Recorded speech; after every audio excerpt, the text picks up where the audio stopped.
At this point in the nominating process, you can see how the competing candidates are doing based on their delegate count and not just the state and national polls. But what are delegates really? For most of U.S. history, delegates were actual people with the power to decide on their party's nominee. For almost 200 years, the parties have chosen their presidential candidates at a national convention the summer before the election. Until 1972, the delegates at these conventions were party leaders and insiders, representatives of state and county party offices, picked by party activists to go to the convention and make decisions. Many of them arrived without a specific candidate in mind, and they all arrived to engage in discussion and debate about the party's future. This is where the proverbial smoke-filled room originated. There was a lot of discussion and deal-making over cigars and whiskey, at the end of which the nominee was chosen by a majority vote, sometimes after many rounds of voting and continued deal-making. While there were occasional favorites going into the convention, no one could really tell who was going to get the nomination until the shouting was done and the smoke cleared.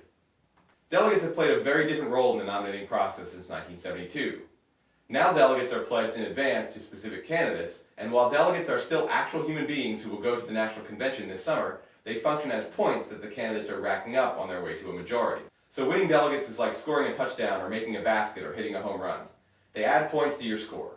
As soon as you reach a majority of available points, this year the magic number for Democrats is 1,990, you've won the nomination. If no one enters the convention with a majority of the available points, the superdelegates get the vote. These are uncommitted party insiders of the old style.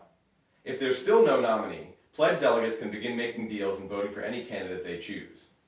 This hasn't happened since the current system went into effect in 1972, though it's looking like it might be possible in 2020. At this point, though, it's anybody's guess.